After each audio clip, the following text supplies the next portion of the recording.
NFL insider, friend of the program, Jordan Schultz, on with us. Bo Brock, Johnny Venerable, live, Super Bowl 57, Radio Row, at Schultz_report on Twitter. Jordan, thanks for hopping on. Thank you, guys. Pleasure.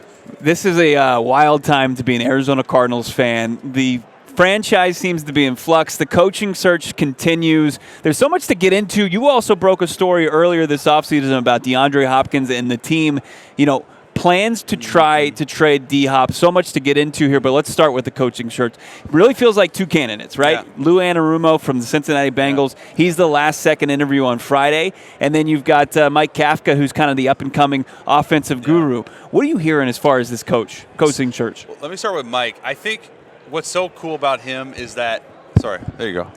I think what's so cool about Mike is that 3 years ago, I don't think anybody really knew who he was. Yeah. From a fan's perspective, nobody really thought he'd be in this position. The reason he's in this position is because at a young age, as a young coach, he's been able to empower players, specifically the quarterback. So I asked Daniel Jones a couple of days ago, what is it about Mike? Because a lot of guys have great offensive minds, but maybe they can't relate.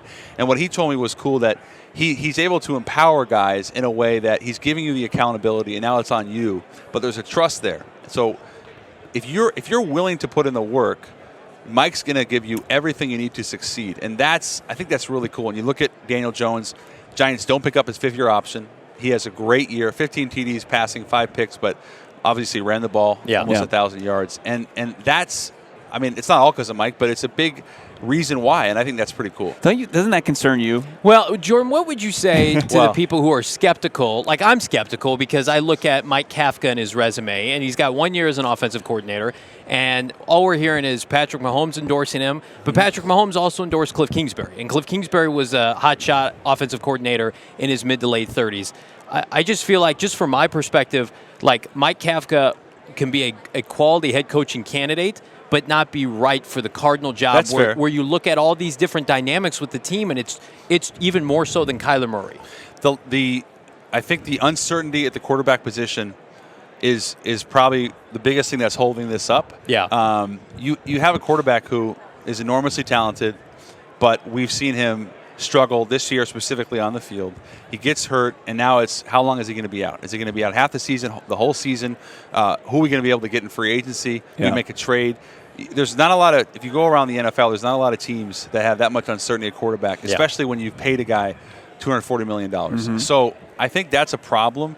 I would like to assume that Mike or Lou could get Kyler to buy in, but that's a big assumption. And I think it's fair to wonder if either one would be the right guy, given that they haven't had the position before. I think it's very interesting, Jordan, because it's like two things can be true here. Like, Kyler Murray has his challenges, no doubt about it. But I think the perception of Kyler Murray around the league, and I don't know what you're hearing from players you talk to, sources you have, as far as Kyler Murray, like the true perception. Like, what are people saying about Kyler Murray? I mean, there was one report where he's the main deterrent of this head coaching vacancy, which I think is pretty crazy. That might be a little bit harsh. I think it's he's one of the big reasons why we haven't seen a hire yet. Okay. But also there's like 11 coordinator jobs open. There's so many positions. There's a lot of interest. I mean, Lou specifically, this is his one, I think, real opportunity. Yeah. And I mean, it makes a lot of sense that they would want him, given he's hot right now. I think they just interviewed Mike. Lou's coming in. Is that right? Correct. Yeah. So on Friday. Yeah. If he blows them away, he could very well be the guy. To say that Kyler's the main deterrent, I think, is a little harsh. But, if you look at what the Cardinals, how they're building their franchise, it's all been around him. I mean, he's if he's successful, they're going to be successful. He's #1 pick, Heisman Trophy winner. But now you're in this flux where, because of the injury and because he didn't play very well, there is concern. That's fair. Yeah, Jordan, I'm of the mindset, like, Kyler doesn't get hurt at the end of the year, and they probably win 2 or 3 more games. Maybe Kliff Kingsbury gets to stick around. Yeah. And so now you've got the injury compounded with the fact that Kliff and Keim are out after a singular year of their contract extension. To me, it's just like, at the end of the day, can the Cardinals go into these interviews full transparency and say, hey, we don't know what the status of Kyler is, but you've got assurance, regardless of what happens with Kyler, that you're going to be here for the long haul? That's what they should do, because that's going to attract and ultimately type of holding players accountable. If you give a coach that I don't want to say luxury, but if you give them that power, the reassurance, it's very helpful. It's not a prerequisite to winning, but I think it helps a lot. Monty's he's in a tough position in that this is his first time he's been a GM, and he goes to an organization that has traditionally not paid people, has an owner that is probably not. I'll just say he's not the best owner. Yeah, and you have a franchise that's been rudderless. Right. It's a lot for a first-time GM. I like Monty. I think he's going to do a good job. I can't stress enough how important this hire is to get it right. And maybe it is a good reason to take some more time. It's really interesting because it's like ABK, right? Anybody but Keim. When you talk about the perception of Bidwell, do you feel like that's just because of guilty by association with Keim for so long? I mean, 2 decades. Yeah, part of it. I mean, yeah, Steve, 100%. I think Bidwell and Keim, Steve attached himself to Michael, which was smart. Yeah. And he got a lot of extra time. Talk about job security. Yeah. Unbelievable. One playoff win. 10 years. They had 2-1. Wow. Yeah. Yeah. So I think Steve, that was a big step. It was the right step. Yeah. And just put his personal stuff aside, a lot of the drafting was really poor. So the fact that they, for me, the final straw for him, it wasn't the final straw. What should have been was letting Hassan Reddick outside the building. Yeah. That was truly unbelievable, and you've seen what's happened since. But, yeah, I think Monty's going to give them a professionalism, and he's going to – I think he's got that scouting background that will really help them when it comes to the draft that they haven't had. I mean, Steve, you think would have that, but it didn't work out. Yeah. So Vance Joseph remains under contract. They're not necessarily allowing him to talk to other teams right now, but we got word today the Cardinals just lost both of their defensive backs coaches. So that you look hurts a lot. Right, and you look at that and you think to yourself, if you're Michael Bidwell, sure, you can take your time hiring the head coach, but conceivably, what kind of staff are they going to be able to put together? And do you think defaulting to Kafka in particular would just allow them to smoothly transition VJ back into that defensive coordinator job? I like that because I've been in New York and I've seen how well Mike has done. So maybe I'm biased because I see it and talking to players who just love the guy. Yeah. And again, like you said, it doesn't mean the guy's going to have success, but it's a nice luxury. Go back to your question was... Well, just Vance Joseph, does it make sense to keep him in-house then? I think he's really well-liked. We talked earlier a bit before this about some of the guys that were really well-liked within the building. We talked about Matt Burke. Yeah. Vance, I know Kliff really liked him. I think the players respect him. To me, keeping him is it's a necessity. You think so? I think it's extremely important. It's interesting. I mean, if you watched Hard Knocks, with the in-season Hard Knocks, you would have thought that Vance Joseph was the head coach of this team. Yeah. I mean, it was just... He was the one that commanded the respect from the players, and the players respect him. I mean, Johnny even had a tweet that Buda Baker quote tweeted to go to bat for Vance Joseph. I mean, but you're 29th in points allowed in the NFL, though. I know, but they're young. They're so young, and a lot of that's on Keim. Okay.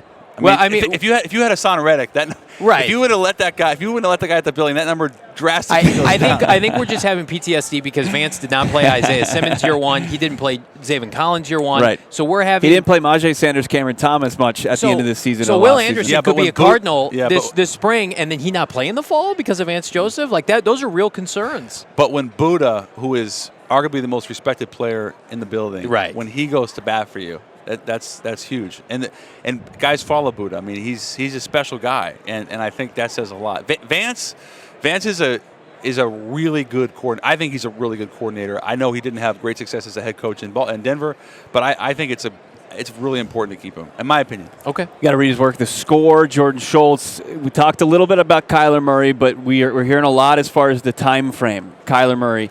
Tore his ACL. He had the meniscus where I believe he had a stitch put into it. Yeah. So it might prolong this recovery, right? He's, I think Rap Sheet said that it was going to be maybe even mid-season, right? So, I mean, what do you hear? We're the same, and I think it.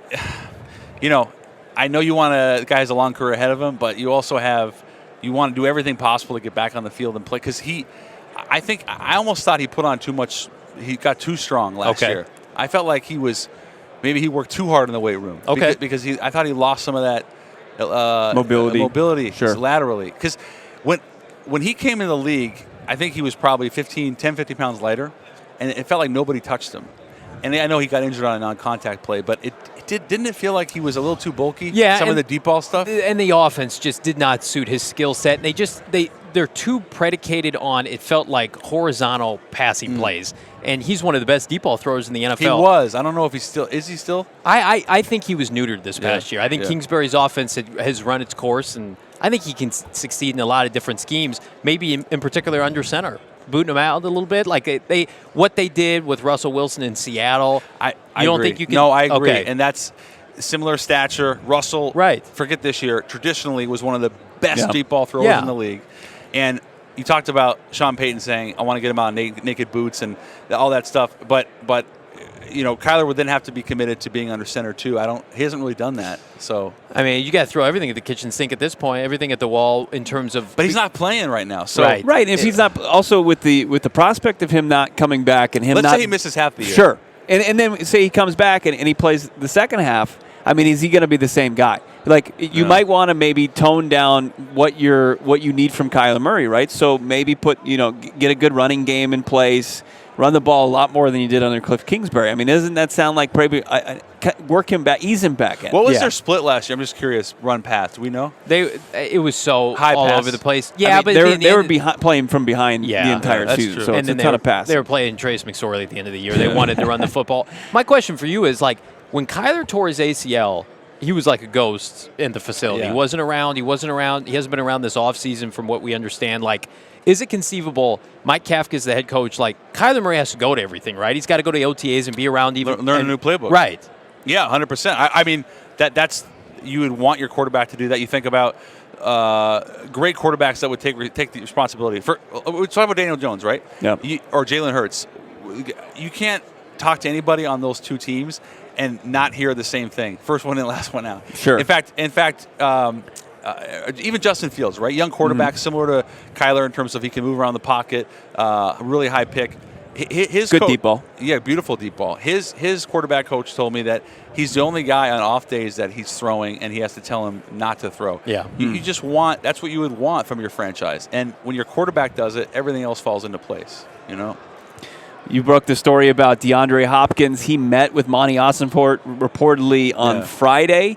Any update on D-Hop? Is it something that they view as mutually beneficial for two sides for DeAndre to potentially find a new place next year? I would be really surprised if he wasn't traded and significantly shopped.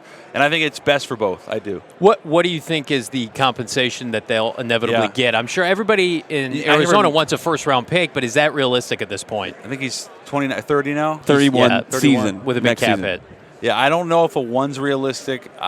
They want a 1. Yeah. I think maybe a 2, maybe a 2 and a 4. Yeah. A 1 would be a lot. And he's getting paid. He has a heavy number. Do you have a team in mind that potentially would be interested, you think? I thought the Patriots. Right before Bill O'Brien. Before Bill, yeah, but Belichick is still the betting favorite. Is it? So there was that video of him saying, "I love you, man. I appreciate what you've done." Bill O'Brien literally shipped him out of Houston, though. Like I know, but Belichick is still calling all the shots. Yeah. And that's fair. But also, I tell you what, that they desperately need receivers. Yeah. And they're not going to.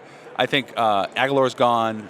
So McMyers is gone. So that would be one team that stands out. I thought the Giants made a lot of sense. Yeah, absolutely. Not traditionally what they would do to go out and get a receiver like that and pay a big price, but I thought that made a lot of sense. He's not he's not one of the top 3 or 4 guys like he was 3 or 4 years ago. Right. He's still a top 10 receiver. So the floor's got to be a 2, right? Because you don't pull an Amari Cooper and just get rid of him, and the Cowboys regretted that. Jerry says it's great. That was a great move. Jerry Jones. It's a terrible decision. Are you kidding me? Like the Cardinals, even without Kyler Murray to start next year, you can't just give away DeAndre Hopkins, right? And they know that, right? He's still an asset. Right. You don't have to trade him. Right. I think it's mutually beneficial, and I do think he will be traded. And ultimately, I'd be surprised if they got a 1 as a result. But a 2 is still. Let's say you got a 2 and a 5. That's still a good haul. Right. And those are valuable picks. So, yeah, I think he'll be traded. Okay. The way you worded it was like Bidwell was telling potential GMs at the time that's something that they wanted to try to do. It's not a secret. Yeah. Now it's not. But was there anything from Hopkins' camp? Like, was it? Hey, I think we're staring down a rebuild. Let's be real here. I think Hop he understands he's going to be a Hall of Famer. And what's my legacy? Sure. I want to win a Super Bowl. He was talking about it at Hard Knocks. Yeah, I want to win. Yeah, and if you go back to that first week, I asked Kliff about this. The difference when you didn't have Hopkins to that first week back. Remember, and you saw it a little bit on the video, that there was a certain energy and juice. When you have a future Hall of Fame player who is still an alpha dog, that changes a team. It changes an offense. Even if he's not what he was physically 3 or 4 years ago, he's still a really, really good player. And I think he's a calculated guy, and he's a really smart guy. And I think his thing is, I got to win a Super Bowl. I got to compete. Yeah. So we were big Kliff guys. Obviously, the results weren't there, right? Yeah. You talked to Pat McAfee. You talked to him in Thailand. It's still a one-way ticket, or has he come back yet? I believe he's back. Nice. Let's are you staying with him at his mansion in PV? Did he put that up on Airbnb when he left, too, by the way? No, I don't think he did. Although that house is unbelievable. Are you checking your texts with Kliff? Yeah, he's. Do you mind if I look? Yeah, Can I look over here? He said, unreal trip, beautiful beaches everywhere, amazing food and culture.